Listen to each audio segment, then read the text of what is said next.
이번 주 하나님 말씀을 보시겠습니다.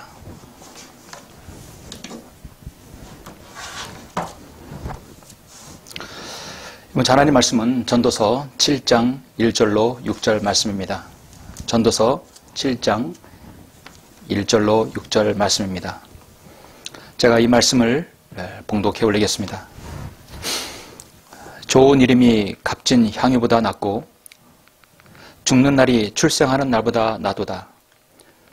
수상집에 가는 것이 잔치집에 가는 것보다 나으니 이는 그것이 모든 사람의 마지막이며 살아있는 사람이 그것을 자기 마음에 유념할 것이기 때문이라.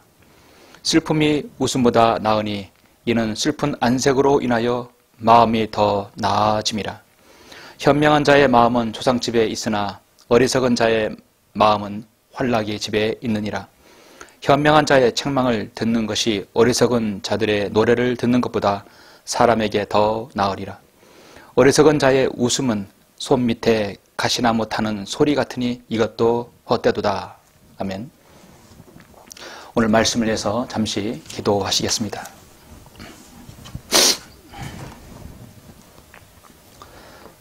전지전능하신 아버지 하나님, 감사와 찬양과 영광을 돌려드립니다. 하나님의 말씀을 사랑하는 귀한 성도들, 이 한 시간 함께 하나님의 말씀을 듣는 이 귀한 시간을 주심을 감사합니다. 주님께서 부활하신 이 아침, 우리는 오늘 하나님의 말씀을 통하여서 인생이 짧고 덧없음을 알고 우리가 무엇을 의지해야 할지 하나님의 말씀을 돌아보고자 합니다. 이 시간 우리 자신의 생애를 한번 되돌아보고 숙고하는 시간을 가질 수 있도록 인도해 주시고, 제가 준비한 말씀들 성도들의 마음판에 잘 사무쳐서 하나님의 말씀으로 더욱더 견고해지고 이제 주님의 재림의 소망 가운데 살 수 있는 귀한 계기가 될 수 있도록 인도하여 주시옵소서. 모든 것을 주님께 의탁드립니다. 주 예수 그리스도 이름으로 기도드렸습니다. 아멘. 오늘 말씀 제목은 저는 삶과 죽음의 경계에서라는 제목으로 설교하고자 합니다. 삶과 죽음의 경계에서입니다. 오늘 주일 설교는 성경에서 가장 심각하고 무거운 주제 중 하나인 인간의 죽음에 대해서 설교를 하고자 합니다. 이 땅에 있는 모든 사람에게 정해진 것이 두 가지가 있습니다. 그것은 출생과 죽음입니다. 인간이 가장 두려워하는 것이 있다면 그것은 당연히 죽음일 것입니다. 왜 인간은 죽음을 두려워할까요? 여러분은 왜 사람이 죽음을 두려워한다고 보십니까? 정작 이 설교를 들으시는 여러분은 죽음에 대한 그 두려움이 없으시리라 믿습니다. 제가 그동안 설교자로서 성경을 가르치고 설교한 경험과 사람들을 만나 복음을 전하면서 나름 내린 결론은 인간의 죽음을 두려워하는 이유를 두 가지를 들 수 있는데, 첫 번째는 인간은 유한한 생명을 가졌고 다시는 이 땅에서 살 수가 없다는 것을 알기 때문입니다. 그러므로 불교의 윤회 사상 같은 것은 인간이 죽을 때 되면 다 팽개쳐 버리는 것입니다. 다시금 다른 동물로 태어난다는 믿음이 없기 때문입니다. 여러분, 최근에 그 중국에서 홍수가 날 때 절에 그 불상이 떠내려가고 이렇게 부서지는 걸 보셨죠? 사람들은 그것을 보고 무엇을 생각했을까요? 다 헛된 신이라고 생각했을 것입니다. 자신들을 도와주지 못하고 구원해주지 못하는 신은 헛것입니다. 이것은 두려움보다는 너무나 인간이 짧은 유한한 생을 사는 것에 대한 아쉬움이 크다고 볼 수 있습니다.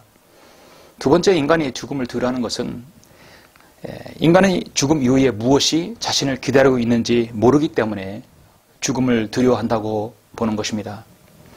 성경 이외의 그 어떤 종교 경전에서도 죽음 이후에 무엇이 있는지 또 그에 대한 해결책이 무엇인지 알려주지 못하고 있는 것입니다. 여러분은 가끔씩 생각해 보셨습니까? 나도 언젠가는 죽음을 맞이하겠지. 나도 언젠가는 내 안에 나도 죽음이 도사리고 언젠가 나도 죽겠지. 여러분, 먼저 가신 믿음의 선진들, 사랑하는 사람들이 그렇게 죽음을 맞이했던 것처럼 나도 언젠가는 생명을 마감할 날이 있겠지. 여러분, 한 번쯤은 다 생각해 보신 적 있으시죠? 오로지 먹기 위해서 그리고 죽은 다음에 인간에게 육류를 제공하기 위해서 태어난 돼지가 자신이 내일이면 도축되는 것을 만약에 인지한다면 그렇게 사료들을 먹을 수 있겠습니까? 또 돼지에게는 그런 지성이 없는 것입니다. 만약에 안다면은 어느 영화에서처럼 돼지들도 반란을 일으킬 것입니다. 그러나 인간은 다릅니다. 그래서 모든 인간은 죽음을 대비해야 합니다. 무엇을 대비하는가? 바로 자신의 죽음과 그 이후의 문제를 대비해야 하는 것이죠. 이것은 마치 살아생전의 사고와 병으로부터 보장을 받기 위해서 보험을 드는 것과 동일합니다. 내 영혼에 대해서도 보험을 들어야 합니다. 한번 믿으면 다시는 무엇을 내고 해야 하는 것이 아니라 한번 믿으면 영혼을 보장받는 것입니다. 여러분, 일생일대의 최고의 보험입니다. 바로 주 예수 그리스도의 보혈을 통해서 구원받은 사람은 죄 문제를 해결받고 죄로부터 죽음으로부터 자유함을 얻는 것입니다. 여러분, 이 사람보다 행복한 사람이 있을까요? 여러분은 정말 행복하시죠? 저는 지난주에 인간의 죽음이라는 것에 대해서 한 주 동안 생각하고 또 숙고해 보았습니다. 그리고 인간의 죽음 이후에 그 몸, 즉 죽음을 다루는 사람들에 대해서 그들의 이야기를 듣고 또 읽어봤습니다. 오늘 저는 여러분에게 이 짧은 설교를 통해서 죽음의 문제가 무엇이며 우리가 더 가치 있는 삶을 위해서 무엇이 필요한지를 진지하게 말씀을 통해 우리 자신을 한번 성찰하는 시간이 되어야기를 원합니다. 잠시 본문 말씀부터 여러분 보시겠습니다. 본문 말씀을 다시 한번 보시죠. 좋은 이름이 값진 향유보다 낫고 죽는 날이 출생하는 날보다 낫도다. 초상집에 가는 것이 잔치집에 가는 것보다 나으니 이는 그것이 모든 사람의 마지막이며 살아있는 사람이 그것을 자기 마음에 유념할 것이기 때문이라. 슬픔이 웃음보다 나으니 이는 슬픈 안색으로 인하여 마음이 더 나아짐이라. 현명한 자의 마음은 초상집에 있으나 어리석은 자의 마음은 환락의 집에 있느니라. 현명한 자의 책망을 듣는 것이 어리석은 자들의 노래를 듣는 것보다 사람에게 더 나으리라.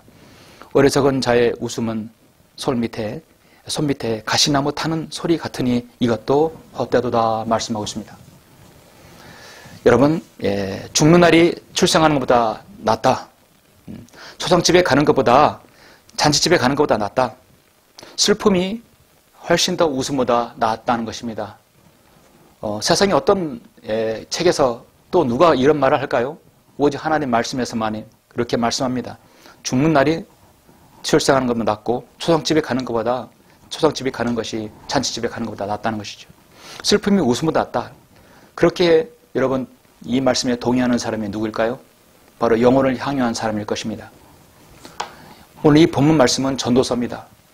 이 전도서는 모든 인간에게 지난날에 자신의 생애를 적나라하게 보여주는 말씀입니다. 솔로몬이 가장 많은 것들과 다양한 것들과 군대들과 부귀와 명예와 지혜와 많은 아내들과 보물들을 소유했을 때 세상을 내달렸던 인생의 질주, 즉 광란의 질주였습니다. 그리고 모든 것을 다 해본 그가 마지막에 그의 후대들에게 전하는 설교가 바로 전도서입니다. 전도서는 the preacher, 설교하는 사람, 그래서 엑스티스인가 바로 설교문입니다. 사람에게 전하는 설교문입니다.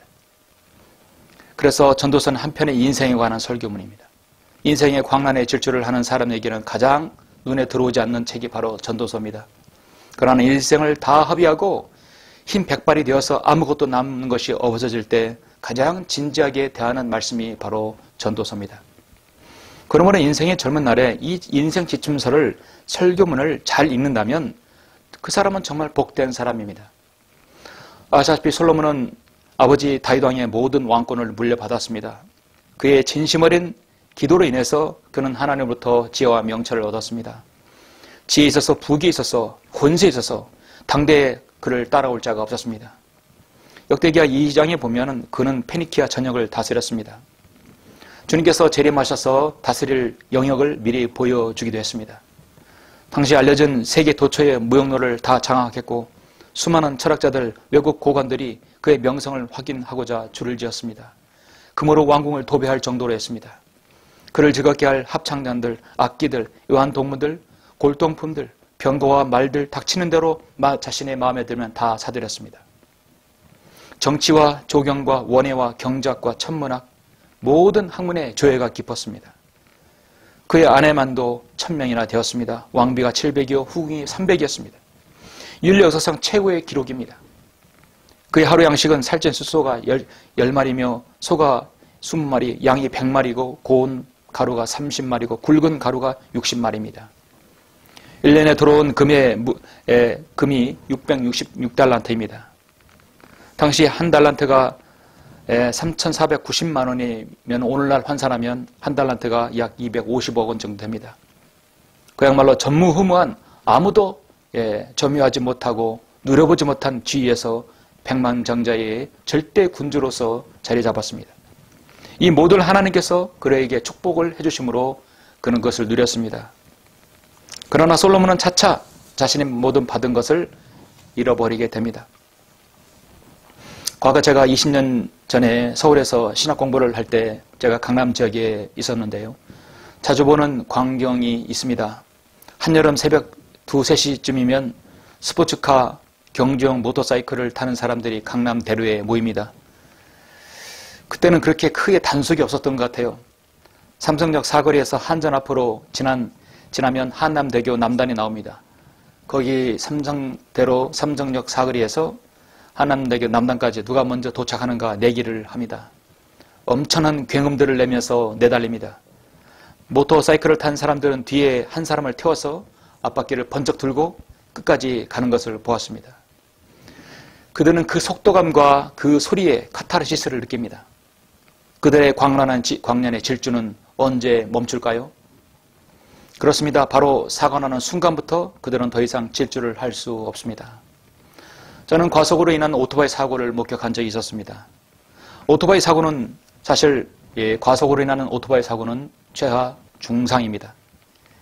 솔로몬이 탄 인생 자동차는 최신 기종의 스포츠카에 기름도 가득 넣었습니다. 엔진은 최고 성능의 튜닝을 하였고 솔로몬은 악셀 페달을 밟기 시작합니다. 그의 인생의 광란의 질주는 언젠간 끝나게 됩니다. 전도서 6장에 12장에 보면 그것은 바로 인간의 죽음으로 마지막을 모든 걸 귀결한다는 것이죠. 그리고 광란의 질주를 멈췄을 때 그가 고백을 합니다. 어떤 고백을 합니까? 전도서 1장 1절을 보면 예루살렘에 있는 왕 다윗의 아들 전도자의 말씀이라. 전도자가 말하노라. 자신이 전도자입니다. 헛되고 헛되며 헛되고 헛되니 모든 것이 헛되도다. 그가 처음 왕이 올랐을 때 이런 말을 했을까요? 그렇지 않지요. 사람이 해 아래서 하는 그의 모든 수고에서 무슨 유익을 갖겠는가? 한 세대가 지나가고 또 다른 세대가 오나 땅은 영원히 남아있으며 또한 해도 뜨고 지며 그 떴던 자리로 급히 돌아가는도다. 바람은 남으로 불다가 북으로 돌이키며 계속해서 돌며 불다가 그 순환을 따라 다시 돌아가는도다. 모든 강물은 바다로 흘러가나 바다는 여전히 채워지지 않으며 강물들은 발원한 곳으로 다시 돌아가는도다. 마음은 쑥으로 가득 찼으나 사람이 그것을 표현할 수 없으니 눈은 보는 것으로 만족하지 못하며 귀는 듣는 것으로 채워지지 않는도다 라고 말합니다. 이것이 솔로몬의 마지막 말년의 인생의 고백입니다. 오늘 말씀에서 본문에서도 그렇습니다. 죽는 날이 사는 것보다 낫다. 태어나는 것보다 낫다. 초상집에 가는 것이 잔치집에 가는 것보다 낫다. 슬픔이 웃음보다 낫다는 것입니다. 그럴 때 비로소 자신의 생을 돌아볼 수 있다는 것입니다. 길었던 장마와 태풍이 지났습니다. 서늘한 바람이 옷깃을 여미는 가을의 계절입니다. 풍성한 오곡 백고가 나오는 계절입니다. 그러나 요즘 이 계절은 그리 풍성하지만은 못한 계절을 우리가 맞고 있습니다. 중국 우한에서 발암한 폐렴, 코로나 바이러스 19가 온 세상을 뒤집어 놓고 간 현 시점은 여러분 어떻습니까? 요즘처럼 인간의 죽음조차 천대받고 사람들이 말하는 인간의 숭고하고 존엄한 죽음조차 대우받지 못하는 때가 있었습니까? 여러분 누가 죽게 되면 장례식장에 이제 가게 되죠? 요즘처럼 장례식장도 제대로 못 가는 때가 어디 있었습니까? 결혼식장은 고사합니다. 우리는 언제 우리 옆에 죽음의 사자가 우리를 지나칠지, 어떤 악한 바이러스가 우리를 덮칠지 모르는 세상에 살고 있습니다. 그러잖아도 사건 사고가 많은 이 세상에 우리는 어떻게 이 땅에 인생을 가치 있게 살 수 있을까요? 코로나19 시대에 사람들은 정신적 충격에 많이 빠져 있다고 합니다. 자살률은 더 한다고 합니다. 일명 코로나 블루의 신조어라는 말이 생겨났습니다. 정말 오늘 설교 제목대로 우리는 삶과 죽음의 경계에서 줄타기를 하며 살아가고 있습니다. 죽음의 이력 앞에서 내게도 반드시 죽음이 온다는 사실을 깨닫고 연약함을 배울 때 우리는 겸손함을 배울 수 있습니다. 초상집에 가는 것이 잔치집에 가는 것보다 나으니 이는 그것이 모든 사람에게 마지막이며 살아있는 사람이 그것을 자기 마음에 유념할 것이기 때문이라. 마음에 유념할 것이 무엇입니까? 오늘 저는 이 두 가지를 유념할 것을 여러분에게 말씀드리고자 합니다. 여러분 초상집에 가면 나도 언젠가는 저렇게 떠나겠지? 하는 그런 숙고를 할 수 있습니다. 사람들은 매일 집을 떠나면서 차를 타면서 오늘도 무사히 지내고 돌아오기를 바랍니다. 사람을 만나면 안녕하세요, 안녕히 가세요. 안녕하셨습니까? 안녕이 무엇입니까? 무고한 것입니다. 사람들은 죽음을 멀리 하기를 원합니다. 어떻게든 안녕을 하기를 원합니다. 사람은 죽음이 올 때 준비된 사람으로 죽음을 맞이할 수 있는 사람이 정말 진리를 소유한 사람입니다. 삶과 죽음의 경계에서 살고 있는 우리는 말씀을 통해서 오늘 자기 마음에 유념할 것이기 때문이라. 무엇을 유념할 것인가? 저는 여러분에게 두 가지를 제시하고자 합니다. 삶과 죽음의 경계에서 첫 번째는 자신이 지나온 생을 되돌아보라는 것입니다. 이것은 젊은 사람이든 나이 든 사람이든 노년이든 간에 관계가 없습니다. 이 하나님의 말씀을 듣는 모든 성도들은, 모든 사람들은 자신의 생을 되돌아봐야 합니다. 왜 되돌아봐야 되는 것인가? 우리 인간의 생명은 하나님의 손안에 있기 때문입니다. 전도서 9장 1절에 보면 이 모든 것을 내가 내 마음에 생각하고 이 모든 것을 선포했나니 곧 의인과 현명한 사람과 그들의 일이 하나님의 손안에 있다는 것이라. 하나님의 손안에 있다 했습니다. 사람은 아무도 그들 앞에 있는 모든 것으로 인해 사람도 미움도 알지 못하느니라. 예레미야 10장 23절에 보면 이렇게 말씀합니다. 오 주여, 인생의 길이 그 사람 안에 있지 아니함을 내가 아나이다. 그의 걸음을 인도하시는 것이 걷는 그 사람 안에 있지 아니하나이다. 그 사람 안에 있지 아니하면 누구에게 있습니까? 바로 하나님 앞에 있는 것입니다. 전도서 6장 12절에서도 그림자처럼 허비한 헛된 인생의 모든 날인 이 생에서 인간에게 무엇이 좋은지 누가 알며 해 아래서 사람의 뒤에 무슨 일이 있을지 누가 그에게 말해줄 수 있으리요? 누가 그에게 말해줄 수 있으리요? 사람이 뒤에 무슨 일이 있는지 바로 하나님께서 오늘 말씀을 통해 알려줄 수 있습니다. 사람의 생명은 그 소위에 넉넉한 데 있지 않다는 것을 깨달아야 합니다. 사람의 생명은 돈이 많거나 부동산이 많아서 부자가 되었거나 한 것과는 전혀 다른 것입니다. 우리 주님께서는 공생에 사역하실 때 사람의 생명이 그 소위에 넉넉함이 있지 않다는 가르쳐주기 위해서 누가복음 12장의 비유를 들어 말씀하셨습니다. 부자의 비유를 들었습니다. 이 부자는 어리석은 부자였습니다. 내 곡식, 내 곡간, 내 영혼, 내 것만을 생각했습니다. 이 부자는 이미 재산을 충분히 가지고 있었습니다. 그럼에도 불구하고 그는 더 욕심을 부렸습니다. 오로지 자기만을 위한 삶을 살았던 것입니다. 야고보 4장 13절에서 뭐라고 말씀합니까? 이제 오라. 오늘이나 내일 우리가 어느 성읍으로 가서 거기서 1년쯤 지내며 사고 팔아 수익을 올리리라 하는 자들이요. 너희가 내일 일어날 일을 알지 못하느니 너희 생명이 무엇이냐? 잠깐 보이다 사라지는 안개니라. 오히려 너희가 주께서 원하시면 우리가 살겠고 또 이것이나 저것을 할 수 있으리라 했습니다. 한평생 일을 하다가 많은 부를 이루었을 때 그 사람에게 가장 아쉬운 건 무엇입니까? 내일 죽는 것입니다. 무슨 소용이 있습니까? 인간이 죽게 되면 몸과 혼과 영은 완전히 분리가 됩니다. 영은 하나님께 주신 생명의 호흡이기 때문에 위로 올라갑니다. 사람의 영은 위로 올라간다고 분명히 전도에서 말씀하고 있죠. 그리고 그래서 영은 하나님께 회수되는 것입니다. 하나님께서 불어넣었던 생명의 호흡을 훅 부른 것을 다시 걷어들여가는 것입니다. 그 다음에 혼은 그의 죄 문제가 해결받았다면, 예수 그리스도를 믿고 죽었다면 그는 하늘나라 즉 낙원에 가는 것입니다. 셋째 하늘 낙원에 가는 것이죠. 그리고 몸은 어떻게 됩니까? 이제 남는 것은 몸입니다. 여러분, 영과 혼은 사람이 죽게 되면 그 즉시 바로바로 나눠지게 됩니다. 갈 곳으로 가게 되는 것입니다. 그러나 인간의 시신은 그렇게 간단하게 처리되지 않는다는 것을 여러분 아시죠? 인간의 시신은요, 죽게 되면 적게는 3일, 길게는 몇 달을 이 세상 어딘가에 방치된 상태로 있을 수도 있습니다. 저는 지난주에 인간의 죽음을 다루는 세 부류의 사람의 이야기를 듣고 보았습니다. 첫 번째 사람은 자신을 환경미화원, 인테리어업자, 고물상이라고 소개하면서 일하는 사람인데요. 이것은 자신을 직업을 포장하는 것입니다. 실제로 하는 일은 가정집에서 홀로 살다가 고독사하거나 자살했을 때 시체를 처리하는 사람입니다. 그래서 시체 전문 처리업 이렇게 하면 좀 이상하잖아요. 그래서 환경미화원, 인테리어업자, 고물상이라고 소개한다고 합니다. 두 번째 사람은 그러한 사람을 부검해서 왜 이 사람이 죽었는가, 사인이 무엇인가 원인을 조사하는 법의학자 한 의사의 이야기입니다. 나머지 한 사람은 모든 죽음을 마지막으로 화장해서 한 줌의 재로 만드는 화장터에서 일하는 화장장입니다. 저는 이들의 이야기를 들었을 때 정말 많은 것을 느꼈습니다. 실제로 나도 그렇게 이들의 손에서 거쳐갈 수 있겠구나. 첫 번째, 사람이 살다가 가족이 없이 홀로 살다가 죽으면 사실 언제 죽었는지 알지 못하게 됩니다. 일명 고독사로 죽는 사람이 최근에 5년간 77.4%나 늘었다고 합니다. 2014년도에 1379명이었던 무연고 사망자가 2018년에는 2447명으로 증가했다는 통계가 최근에 있습니다.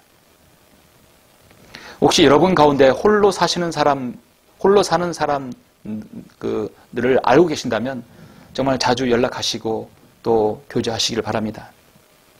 나이가 연세가 들었다면 더 마찬가지입니다. 더 그렇게 해야 될 것입니다. 작년에 2019년 전체 가구 중에 1인 가구 비중이 29%가 늘었습니다. 그러니까 우리나라의 전체 가구 중에 600만 명이 홀로 사는 사람들입니다. 1인 가구입니다. 당연히 무연고 고독사가 많겠죠. 고독사로 죽게 되면 사실 상당한 시간이 흐른 뒤에 그 시신이 발견됩니다. 그러면 시체가 썩어 온 집안을 진동하게 되죠. 그래서 그 죽은 시체 썩는 냄새로 인해서 사람들이 결국은 그 시체를 발견하게 됩니다. 상당한 시간이 흐른 뒤에 발견되고 난 다음에 시체가 썩어 온 집안을 진동하게 되면 여러분 집주인이 좋아하겠습니까? 이럴 때 시체를 처리하는 조금 전에 소개한 인테리어업자, 고물상 주인을 부릅니다. 이 사람의 임무는 시체를 깨끗이 치우는 것은 물론이고 집안에 있는 그 썩은 송장 냄새를 제거하는 일입니다. 그는 말합니다. 처음에 방호복을 입고 집안에 들어가지만 그 냄새만큼은 자신이 온전히 다 맡아야 된다고 합니다. 여러분 이해가 안 가시죠? 시체 모든 썩는 냄새를 집안의 구석구석 자신이 다 맡아야 된다고 하는 것입니다. 그 이유는 자신이 그 냄새를 맡아야 마지막으로 청소를 다 끝낸 다음에 그 냄새가 없어진지를 알기 때문이죠. 보통 인간이 죽은 다음에 부패되면 가장 인간의 썩 냄새가 지독하다고 합니다. 어떤 집에 가면 유서가 있고 어떤 집에는 아주 단촐하게 살다가 간 사람이 있으며 어떤 집에는 쓰레기들이 천정 높이까지 산더미처럼 쌓여서 헤엄치면서 시체를 찾아야 하는 경우도 있다고 합니다. 우울증에 관련한 약봉지가 집안에 널려 있기도 하고 특히 20, 30대 젊은 사람들이 살았던 집은 거의 대부분 자살이라고 합니다. 해마다 공무원 시험이 끝나는 철, 지금 이 가을 10월, 11월 달에 가장 많이 죽는다고 하죠. 집안을 보면 그 사람이 살았을 때의 흔적을 느낀다고 하는 것입니다. 그 일을 하면서도 마음이 아픈 것은 고독한 죽음을 맞이하는 그 사람은 그 죽음 옆에서 아무도 지켜주지 못한 것을 생각할 때 마음이 아프다고 합니다. 마음이 아프죠. 그는 정말 먹고 살기 힘들었지만 자신에게 너무나 모질게 대하는 경향이 있다고 하는 것이죠. 자신이 얼마나 귀한 존재인지를 알기 바란다는 것이죠. 여러분 그러한 시신은 때로는 부검을 하기도 합니다. 그러면 그 시체는 법의학 연구실로 가게 됩니다. 일명 국과수의 부검실로 가게 되죠. 최근에 서울대학교 의과대학 법의학교실 유성호 교수의 강의가 많은 사람들에게 공감과 감동을 주었다고 합니다. 최근에 아주 좋은 명강의였다고 하는 것이죠. 저도 그 강의를 들어봤습니다. 그는 최근에 나는 매주 시체를 보러 간다는 책을 쓰기도 했습니다. 보통 부검은 타살일 때 사인이 무엇인지를 알기 위해서 부검을 한다고 하지만 사실은 매년 28만 명이 사망하는데 타살한 500명에 불과하다고 합니다. 아주 적은 프로테이지죠. 정작 사람의 죽는 원인은 1위가 암이고 2위가 심혈관 질환이라고 합니다. 그러나 고독사이거나 특별한 타살일 때 또 특별한 죽음일 때는 반드시 부검을 해서 사인이 뭔지를 안다고 하는 것입니다. 안 한다고 하는 것이죠. 우리나라 자살률은 아시다시피 OECD 국가 중에 계속 1, 2위를 다투고 있습니다. 특히 노령 인구와 젊은 20, 30대 자살률은 세계 최고의 수준입니다. 이 나라가 무엇인가 크게 잘못되고 있다는 것이에요. 이 법의학 교수는 몇 명의 죽음을 부검하면서 인간의 죽음에 대해 3가지 결론을 내리게 됩니다. 캐나다 심리학자 폴 원의 말을 빌리면서 그는 죽음에 대한 학문적 고찰을 3가지를 결론을 내립니다. 첫 번째, 내추럴 업세턴시. 인간의 죽음을 자연스럽게 받아들여라. 두 번째, 어프로치 업세턴시. 죽음은 삶의 한 과정으로 받아들여라 하는 것이죠. 세 번째는 escape 업세턴시입니다. 죽음은 고통의 삶의 탈출로 받아들여라. 인간의 죽음은 자연스럽다. 인간의 죽음은 삶의 한 과정이다. 인간의 죽음은 고통의 삶의 탈출로 받아들여라. 이것이 현재 세상에서 최고의 지성인에서 나오는 죽음에 대한 결론입니다.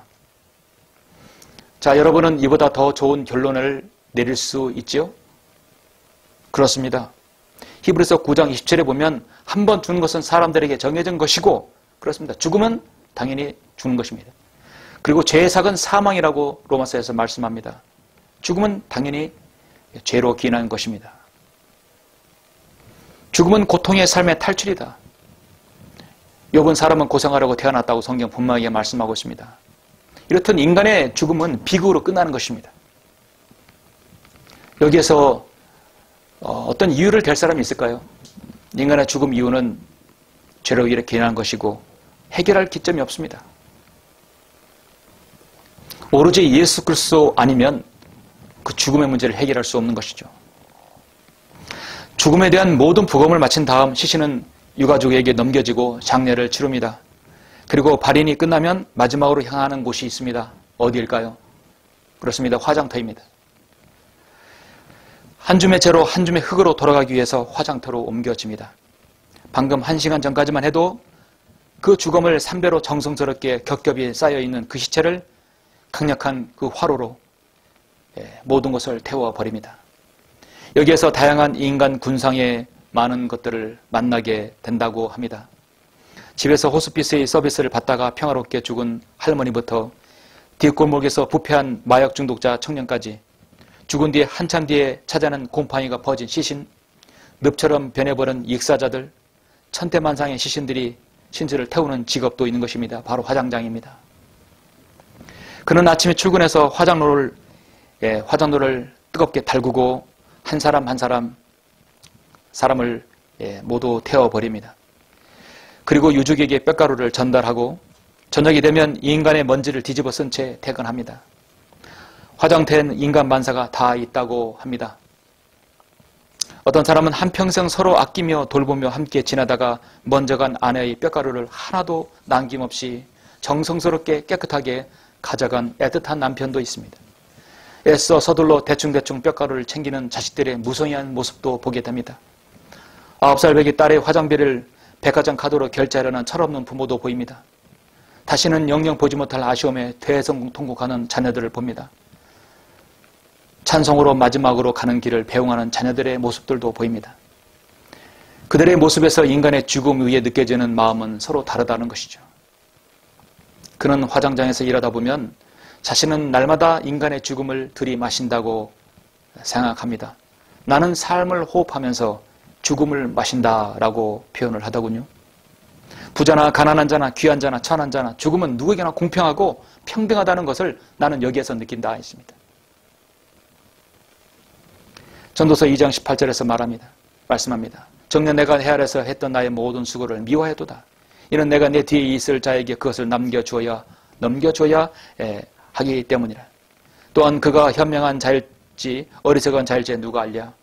그런데 내가 수고했던 것과 헤아려서 나 자신의 지혜로움을 보여주었던 나의 모든 수고를 그가 치리하리니 이것도 또한 헛되도다. 하나님 없는 인간의 모든 수고는 결국 헛되다고 성경은 말씀하고 있습니다. 그렇습니다. 죽음은 공평하지만 자신이 평생 동안 어떻게 살고 어떻게 자신을 돌아보며 살았는지 죽음 후의 영혼에서 결정지어집니다. 여러분, 이런 가상 시나리오를 한번 생각해 보십시오. 여러분의 여행을 가다가 어느 곳에 미지의 곳에 여행을 하다가 폭탄이라든지 모래구덩이라든지 치명적인 덫이라든지 독초라든지 구멍 뚫리는 그 싱크홀로 가득 찬 거대한 지뢰밭을 걸어야 하는 상황에 여러분이 직면했다고 보시죠. 그런데 다행히 그 지도를 하나 여러분이 받았습니다. 그 지도에는 여러분 가는 길목의 모든 지뢰와 싱크홀의 위치가 표시되어 있고 덫과 모래구덩이와 독초를 피할 단서가 담겨 있습니다. 여러분은 이 지도를 어떻게 다루겠습니까? 배낭에 아무렇게나 쑤셔넣고 지도를 제대로 펼쳐보지도 않겠습니까? 또는 기회가 있을 때만 참고하겠습니까? 그것도 아니면 가벼운 읽을거리로 여러분은 여기겠습니까? 출발할 때 한번 보고 접어서 가방 안에 넣어두고는 모든 정보를 다 기억할 수 있다고 자신할 것입니까? 지도를 위에 얘처럼 여러분 대한다면 여러분은 심한 부상이나 심지어 목숨을 잃을 것입니다. 현명한 사람이라면 그 지도를 주의 깊게 연구하고 보고 또 필요할 때 쉽게 꺼내볼 수 있는 곳에 둘 것입니다. 지도가 알려준 대로 신중하게 경로를 선택할 것입니다. 사실 우리 모든 사람에게는 그러한 여행을 다 하고 있습니다. 직면해 있습니다. 그 지도가 바로 무엇입니까? 그 지도가 바로 하나님의 말씀, 바로 이 성경인 것입니다. 여러분의 진리에 주의를 기울이지 않고 그 진리로부터 멀어진다면 그 일은 우리가 성경을 읽지 않고 듣지 않고 깊이 생각하지 않고 순종하지 않을 때 일어납니다. 그때 우리는 쉽게 떠내려가게 되고 결국 무너질 것입니다. 하나님의 뜻 외에 우리에게 선한 것이 없다면 우리는 하나님 말씀의 삶의 기초를 제대로 세워야 하는 것입니다. 여러분이 어디에 가면 죽음이 있고 어디에 가면 산다는 것을 알 수 있는 유일한 단서가 바로 이 지도입니다. 바로 성경입니다. 여러분에게 바른 길을 제시하기 위해서, 여러분의 구원의 길을 제시하기 위해서 성경은 베드로전 3장 18절에서 말씀합니다. 그리스도께서도 죄들을 위하여 단번 고난을 받으사 의인으로서 불의한 자를 대신하셨으니 이는 육신으로는 죽임을 당하셨으나 성령에 의하여 살림을 받으심으로 우리를 하나님께로 인도하려 하심이라 말씀하고 있습니다. 진실로 진실로 내가 너에게 말하노니 내 말을 듣고 또 나를 보내신 분을 믿는 자는 영생을 얻고 정죄에 이르지 아니할 것이며 사망에서 생명으로 옮겨지느니라 말씀하고 있습니다. 내가 진리의 말씀을 올바로 나누어 자신이 하나님 앞에 부끄럽지 않는 일꾼으로 인정받도록 열심히 공부하라고 분명히 말씀하고 있습니다. 우리가 성경을 공부하고 배워야 되고 여러분 숙지해야 되는 이유가 무엇입니까? 여러분의 인생을 되돌아보고 여러분의 악한 거짓 교리에 속지 않기 위해서인 것입니다. 여러분, 저는 지난주에 책 한 권을 샀습니다. 이 책을 여러분에게 소개합니다. 우연히 어떤 책에서 봤는데 저도 너무 좋아서 이 책을 하나 사게 되는데요. 이 책 제목은 if 노트입니다. 굳이 해석하자면 만약의 노트죠. 맨 앞에 표지에는 이렇게 뭐라고 쓰여 있냐면, 만약 내 삶에 예기치 못한 일이 생긴다면 나의 생애를 돌아보고 정리하는 엔딩 노트라고 했습니다. 그 뒷면에 보면은 이렇게 기록되어 있습니다. 이 if 노트의 사용법, 첫 번째, 나와 마주하기. 이 노트에는 나에 관한 다양한 질문이 있습니다. 눈에 들어온 페이지부터 자유롭게 써보세요. 위쪽에 날개 위에 날짜를 적어두면 당시의 내 마음의 상태나 정보를 확인할 수 있습니다. 두 번째, 생애를 기록하기. 내가 일군 자산, 의미 있는 기억, 인간관계 등을 돌아보고 정리하며 나 자신과 삶을 더 깊이 이해합니다. 세 번째, 소중히 보관하기. 만약의 경우 이 노트는 가족에게 귀한 자료가 될 수 있습니다. 기록한 다음 안전하게 보관해 두세요. 그래서 이 책을 이렇게 보면 한 번에 다 기록할 수는 없습니다. 틈나는 대로 두서없이 이렇게 골고루 채우면 됩니다. 저는 이제 한 3분의 1밖에 채우지 못했어요. 이것은 이렇게 나와 마주하는 시간이라고 이렇게 첫 번째 기록되어 있습니다. 자, 누구나 언젠가는 세상을 떠납니다. 하지만 어느 순간이 마지막이 될지는 아무도 모릅니다. 내 마음과 주변을 미처 정리할 새도 없이 눈을 감는다면 어떨까요? 남겨진 가족과 또 유산과 장래 등 내 생에 중요한 사람과의 결정이 주마등처럼 스칠 것입니다. 이 노트에는 다양한 질문이 있습니다. 나에 관한 기본 정보부터 건강할 때 내 의지로 결정해야 할 일들이 정리할 수 있도록 돕습니다. 여기에는 신상 기록이 있습니다. 가족을 포함한 신상 기록이 있습니다.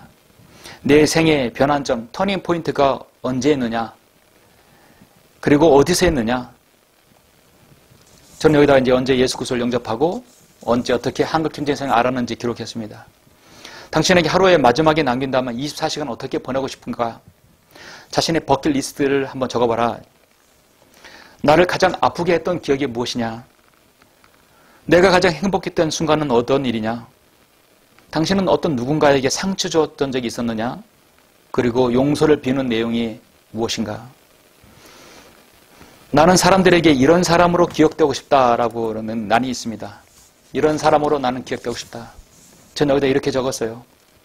주변 사람은 나를 어떻게 기억할까요? 기억되고 싶은 나의 모습을 적어보세요.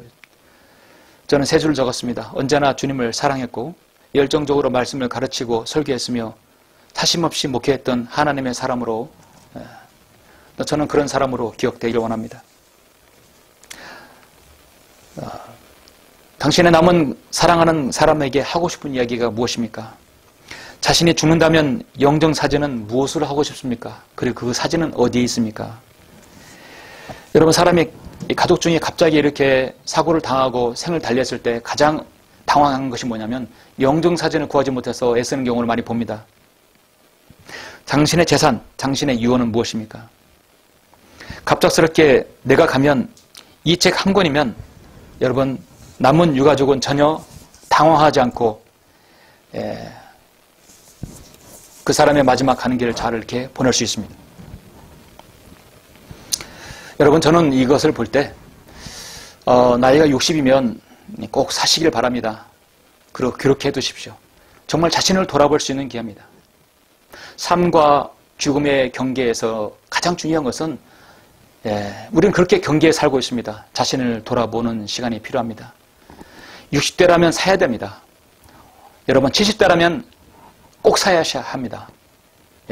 꼭 사서 기록해 보십시오. 자신을 돌아볼 수 있습니다. 자신이 80대라면 반드시 사지 않더라도 자신을 돌아보는 이런 비망록을 꼭 작성하시기를 바랍니다. 그렇게 하시면 남은 사람에게, 우리는 당연히 주님께서 오시면 함께 올라가기를 원하는 것이죠. 그러나 내가 먼저 갈 수도 있다는 것을 늘 염두에 두어야 합니다. 삶과 죽음의 경계에서 두 번째 기억할 것은, 마음에 유념할 것은 창조주 하나님을 기억하는 인생이어야 한다는 것입니다. 여러분, 창조주 하나님을 기억하십니까?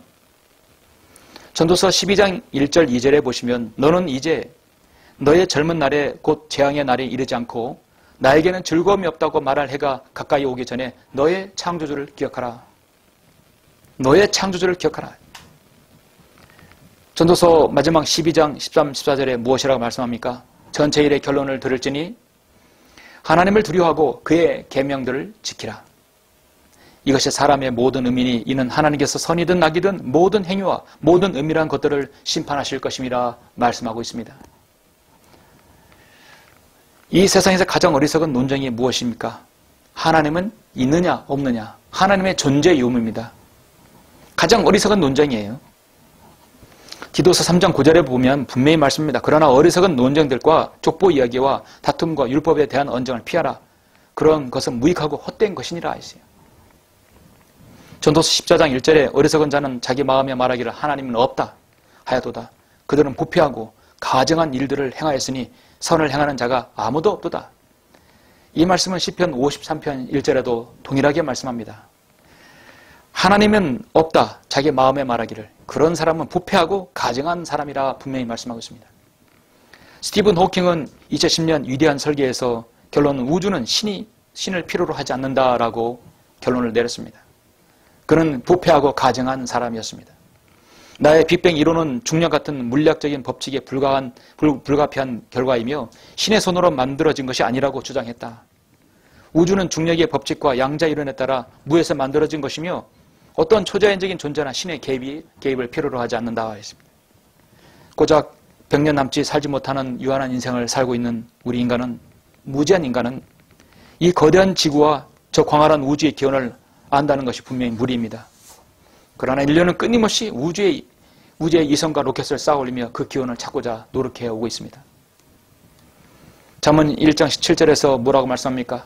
주를 두려워하는 것이 지식의 시작이거늘 어리석은 자들은 지혜와 훈계를 멸시한다고 말씀하고 있습니다.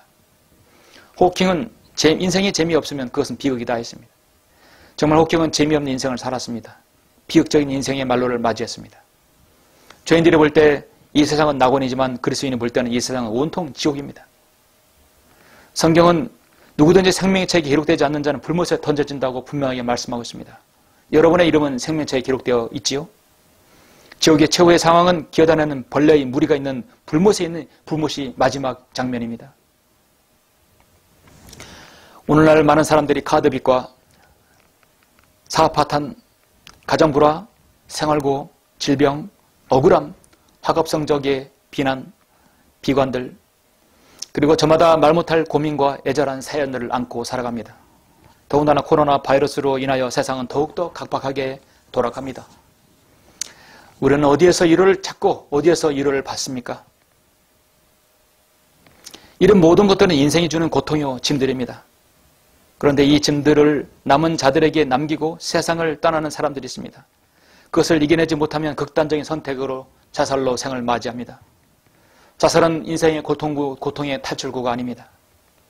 사람이 없는 도시일수록 자살률이 높을까요? 낮을까요? 사람이 없는 도시일수록 자살률은 높다는 통계가 나왔습니다. 사람이 많은 도시, 서울보다 강원도가 자살률이 높습니다. 뉴욕에 사람들이 많죠? 알래스카는 사람들이 없습니다. 알래스카가 훨씬 더 자살률이 높다고 합니다. 고독사는 한마디로 무엇을 의미합니까? 홀로 지내다가 외로움에 죽는 사람입니다. 우리나라가 1인 가족이 600만 명이라고 하는 것이죠. 참으로 고독사할 수 있는 가능성을 엄청나게 가지고 있는 것이에요. 예수 그리스도를 믿으면 결코 고독하지 않습니다. 하루하루 주님께 주시는 힘으로 살아갈 수 있고 외로울 시간이 없습니다. 찬송이 있고 여러분 말씀이 있기 때문에 외로울 시간이 없습니다. 오늘 예수 그리스도를 믿고 여전히 고독하다면 무엇인가 잘못 믿는 것이죠. 자살은 숨겨진 분노나 고통의 충동적 표현이면서 자신의 능력 밖에 있는 문제를 해결해 보려는 애처로운 무지한 몸부림입니다. 생명의 주인은 내가 아니라 하나님이십니다. 자신이 가해자가 되고 자신이 피해자가 되는 것입니다. 거듭난 육신적인 그리스도인들도 극단적인 선택을 할 수도 있습니다. 매우 주의해야 합니다. 하나님께서는 각인의 인생에 있어서 기대하시고 원하시는 것이 있습니다. 인간의 자살은 하나님의 기대와 뜻을 스스로가 무참히 파기하는 범죄 행위입니다. 우리 인간의 몸의 권리 증서는 누가 소유하고 있을까요? 바로 전지전능하신 창조주 하나님이십니다. 여러분도 우리의 인생의 길을 인도하시는 분이 하나님이라는 사실을 시인하시죠. 지금까지 내 인생을 굽이굽이 겪는 그 인생의 길을 인도하신 분이 누구십니까? 바로 전능하신 하나님이십니다. 여러분 잠시 사무엘하 22장 1절부터 7절 잠깐 보시겠습니다. 너무나 여러분에게 힘이 되고 중요한 구절이라 이 한 장을 보시겠습니다. 다윗의 참으로 고백이죠. 사무엘하 22장 1절로 7절 보시면 주께서 다윗을 그의 모든 원수들의 손과 사울의 손에서 구해내신 날에 다윗이 이 노랫말로 주께 구하여 말씀드리기를 주는 나의 반석이시요 나의 요새시며 나의 구원자시라. 내 반석의 하나님 그분을 내가 신뢰하리라. 그는 나의 방패시요 나의 구원의 뿌리시며 나의 높은 망대시요 나의 피난처시요 나의 구주시라. 주께서 나를 폭력으로부터 구해 주시나이다. 내가 찬양을 받으시기에 합당하신 주를 부르리니 내가 내 원수로부터 구원을 받으리라. 죽음의 물결이 나를 에워쌌을 때 경건치 아니한 자들의 홍수가 나를 무섭게 하였도다. 지옥의 슬픔이 나를 에워쌌으며 죽음의 덫이 나를 막았도다. 내가 고통 중에 주를 부르고 내 하나님께 부르짖었더니 그가 그의 성전에서 내 음성을 들으셨으며 나의 부르짖음이 그의 귀에 들려도다 하십니다. 구약에는 성전이 인간으로 지은 것들이죠. 신약에는 성전이 무엇입니까? 여러분 몸입니다. 여러분 안에 누가 있습니까? 바로 성령님께서 계시는 것입니다.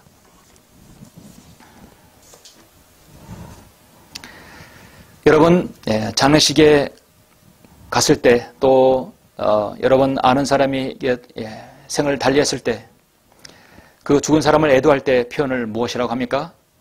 삼가 고인의 명복을 빕니다 라고 그렇게 일반적으로 말하죠. 여러분 사실 우리 그리스도인은 알아야 합니다. 여러분 명복이 무슨 뜻인지 아십니까? 명복이란 것은 사후세계로 일컫는 명부에서 사후세계, 죽음 다음에 가는 세계, 명부입니다. 거기에서 지옥에 떨어지는 것을 또 심판받는 것을 면하게 해달라는 것이죠. 그래서 복을 받게 해달라는 것입니다. 사후세계의 명부에서 지옥에 떨어지는 심판을 받지 않게 해달라는 것입니다. 그게 명복을 빈다는 것입니다. 사실 이 고인의 명복을 빈다는 말은 그리스도인이 이루는 말에 적절치 않습니다. 이거는 어디가나 불교 용어입니다. 불교에서는 사람이 죽으면 3일 동안 이승에서 머물다가 명부사자, 즉 저승사자라고 하는 것이죠. 저승사자가 3일 이후에 죽은 사람을 명부로 데려갑니다. 사후세계에 가는 곳이죠. 명부로 데려갑니다. 거기에는 죄를 심판하는 10명의 왕이 있다고 합니다. 이것을 명부시왕이라고 하는데 10명의 왕이 있습니다. 진광대왕, 초광대왕, 송제대왕, 무슨 대왕 해서 10명의 왕이 있는데 5번째 왕이 바로 어떤 왕이냐? 그 이름도 유명한 염라와 대화왕입니다. 이 염라 대왕이 10명의 왕 중에 가장 우두머리입니다. 그러니까 장례식장에서 고인의 명복을 빈다는 말은 염라 대왕 앞에 갔을 때 죄에 대한 지옥을 면케 해달라는 것이죠. 그래서 좋은 낙원에 가게 해달라는 것을 말하는 것입니다. 우리 그리스도인은 정말 유족에 대해서 만났을 때 주님의 이루가 있기를 빕니다. 주님의 이루가 있기를 바랍니다. 기도합니다. 그렇게 하는 것이 가장 적절한 이루의 말이죠. 사실 고인의 명복을 빕니다라는 말은 어이없는 말입니다. 그리스도인은 장례식장에서 그의 남겨진 가족에게 하나님 말씀으로 이루하고 복음을 전해야 되는 것이죠. 말씀을 맺겠습니다.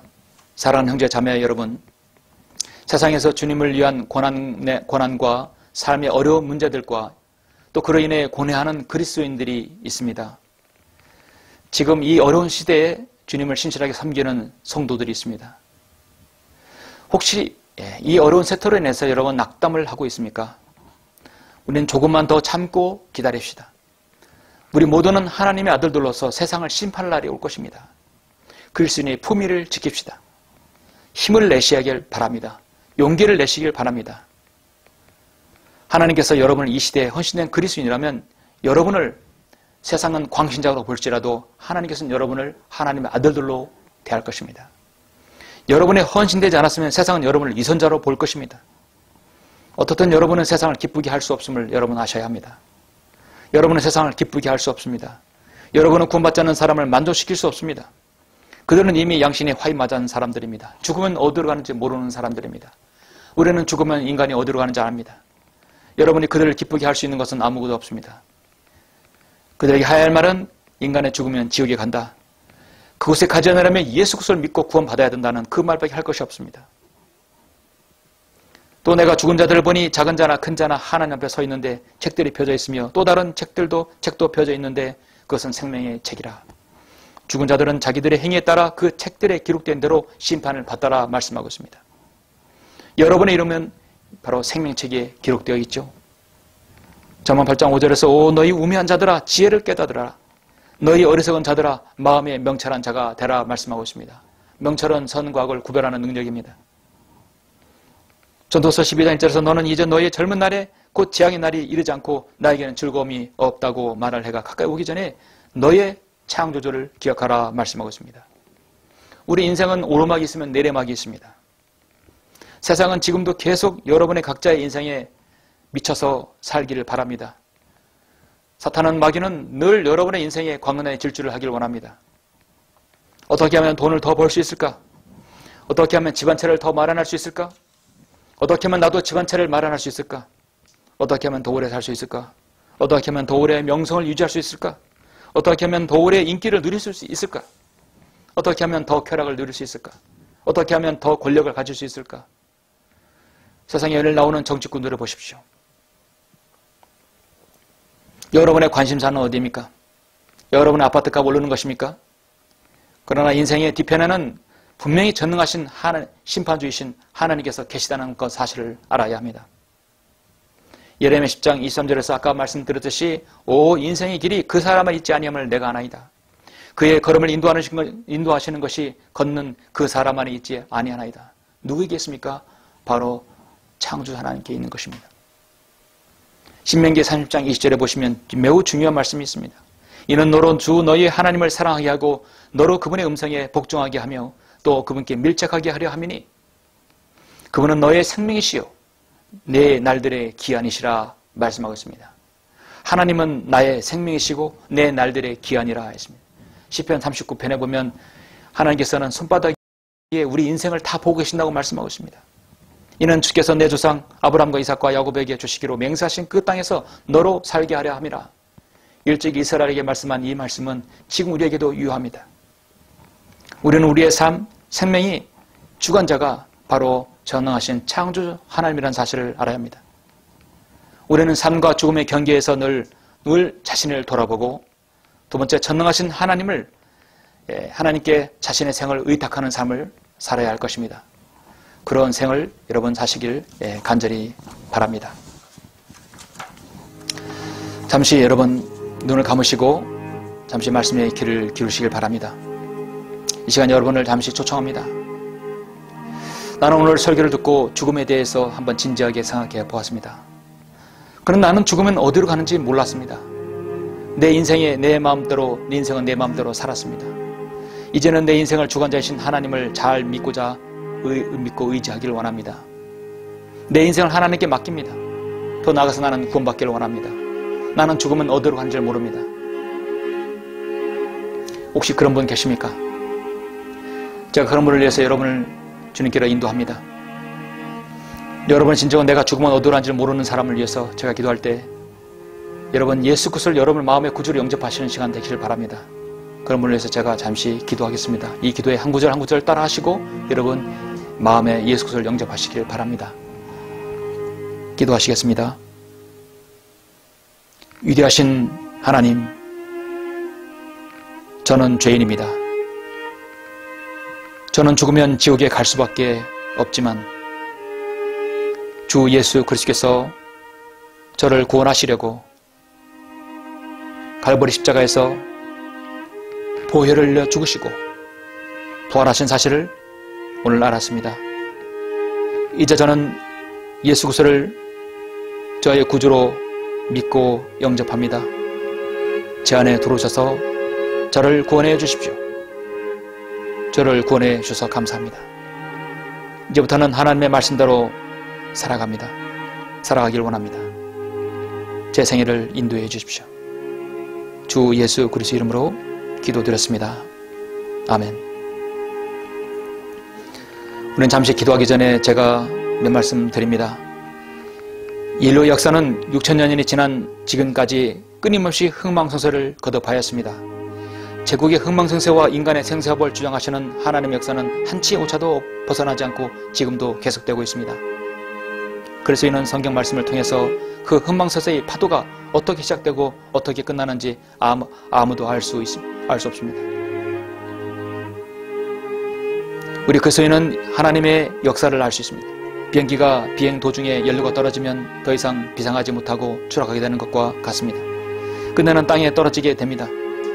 내 인생도 언젠가는 연료가 다 떨어진 비행기와 같이 될 수 있습니다. 아니, 우리는 그러기 전에 주님께서 공중 재림하시길 기도하는 것입니다. 그날을 사모하십시다.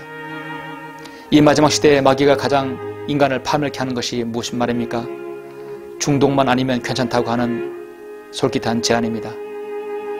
중독만 아니면 괜찮다고 하며 죄짓는 것입니다. 사실 그 자체가 이미 중독되어서 그것의 끝을 향해 광란해질 줄을 하는 것입니다. 그리스도인은 눈은 하늘을 두고 마음속에는 예수 그리스도를 품으며 세상을 발 아래 둔 사람처럼 사는 사람들이다 하는 것입니다. 우리는 마음과 생각을 어디에 두고 살아야 하겠습니까? 우리가 이렇게 진리 가운데 하나님께 경배하며 자유를 누리고 영혼을 바라보고 소망 가운데 있다는 것이 얼마나 큰 복입니까? 이제 우리의 생은 모두 다 끝나가고 맙니다. 시편 91편 1절에 보면 지극히 높으신 분의 은밀한 곳에 거하는 자는 전능하신 분의 그늘 아래 살리로다 말씀하고 있습니다. 시편 121편 5절에 보면 주께서는 너를 지키시는 분이시니 주께서 내 우편에서 내 그늘이 되시는도다 말씀하고 있습니다. 이 시간 여러분 잠시 자신의 생을 되돌아보고 정말 창조 하나님을 내 마음속에 늘 기억하고 여러분 숙고하는지 자신을 돌아보며 잠시 기도하는 시간 갖겠습니다.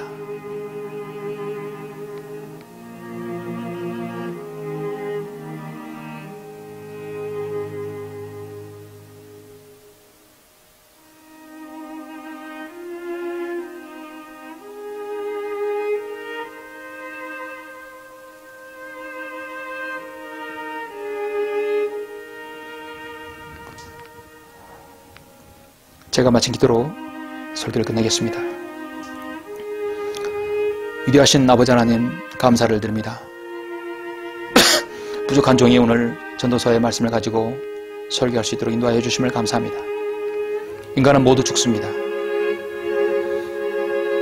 이 시대 마지막 시대에 사는 모든 그리스도인은 때론 주님께서 오시기까지 생을 산다면 우리는 함께 휴거될 것입니다.